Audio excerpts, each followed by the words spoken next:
જળ તાંડવ જૂનાગઢમાં આફતનો વરસાદ એવો વરસ્યો છે કે સર્વત્ર જળબંબાકારની સ્થિતિ છે। અનેક ગામડા અને તાલુકા પાણીથી તરબોળ છે। નદીઓ ગામમાં ઘૂસી ગઈ છે। અનેક ગામ બેટમાં બની ગયા છે। જુઓ જૂનાગઢમાં જળબંબાકારમાં શું થયું છે, આવો જોઈએ, જાણીએ, સમજીએ।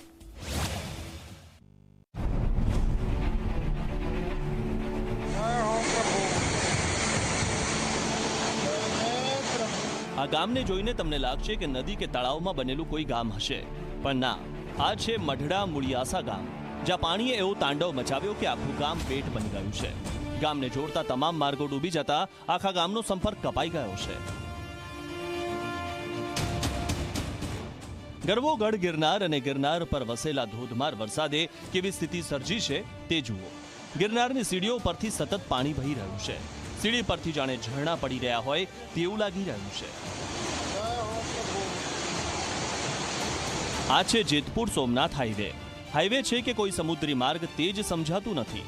હાઈવે પર એટલું પાણી ભરાયેલું છે કે તેમાંથી વાહન ચાલકોને બહાર નીકળવું મુશ્કેલ થયું છે। પાણી થયેલા હાઈવેના ફરી આ દ્રશ્યો જોઈ લો।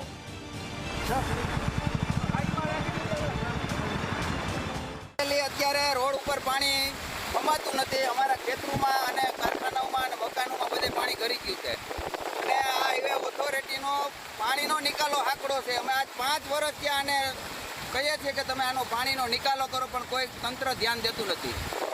કેટલા લોકો આમાં હજારો લોકો ફસાઈ ગયા। 4 વ્હીલુમાં પાણી ઘરી ગયું અને આ તમારી નજર અમે જો અહીંયા 4 વ્હીલું બધી બંધ થઈ ગઈ છે બધી, અને લાઈન એવડી છે અને આ હાઈવેનો પાણીનો નિકાલો નહીં થાય તો અમારે કડક પગલાં લેવા જોશે। આ 5 વર્ષથી અમે લબડવાડી કરીએ, એટલે ખેડૂતને આજ કરવાનું છે સવાર ઉઠીને।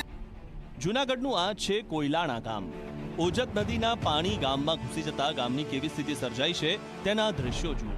ગામના માર્ગો પર પાણી છે, ગ્રામજનોના ઘરમાં પાણી છે। હવે આ પાણી વચ્ચે રહેવું કેમ? કોયલાણા જેવી સ્થિતિ લાંગડ ગામની છે। જૂનાગઢની મધુવંતી નદી કેવી ડરામણી લાગી રહી છે તે જુઓ। માણાવદરમાં આવેલી મહામુસીબત જુઓ। ગાયત્રી મંદિર નજીક કેટલું પાણી ભરાયેલું છે તે જોઈ શકાય છે। પાણી વચ્ચે ફસાયેલી અનેક જિંદગીઓનું ટ્રેક્ટરમાં રેસ્ક્યુ કરાયું। એક નવજાતને પણ પાણી વચ્ચેથી દિલધડક રેસ્ક્યુ કરીને બહાર કઢાયો।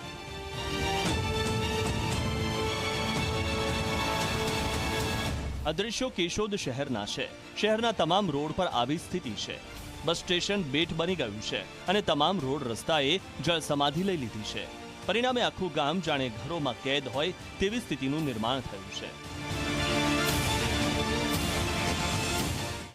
કેશોદ શહેરની જો અત્યારે વાત કરવામાં આવે તો જુદા જુદા સોસાયટી વિસ્તારની અંદર પાણી ભરાવાના શરૂ થઈ ગયા છે। સવારના 6 વાગ્યાથી અત્યાર સુધી લગભગ 200 મિલીમીટર કરતાં વધુ વરસાદ અત્યારે થઈ ગયો છે અને વરસાદ અત્યારે સતત ચાલુ છે। શહેરની ઉતાવળિયા નદીમાં પણ ભારે પૂર આવેલો છે। માધવ મિલ પાસેના તેમજ અંડરપાસ પાસેના વિસ્તારમાં રસ્તાઓ બ્લોક કરવામાં આવેલા છે અને ત્યાં પૂરતો પોલીસ બંદોબસ્ત ગોઠવવામાં આવ્યો છે। લોકોને અવરજવર ન કરવા માટે તંત્ર દ્વારા સતત અપીલ કરવામાં આવી રહી છે। આકાશી આફત હજુ ઓછી થવાનું નામ લઈ રહી નથી। વરસાદની આગાહી હજુ પણ હવામાન વિભાગે કરી છે, તો સૌએ એલર્ટ રહેવાની જરૂર છે। અશોક બારોટ, ઝી મીડિયા, જૂનાગઢ।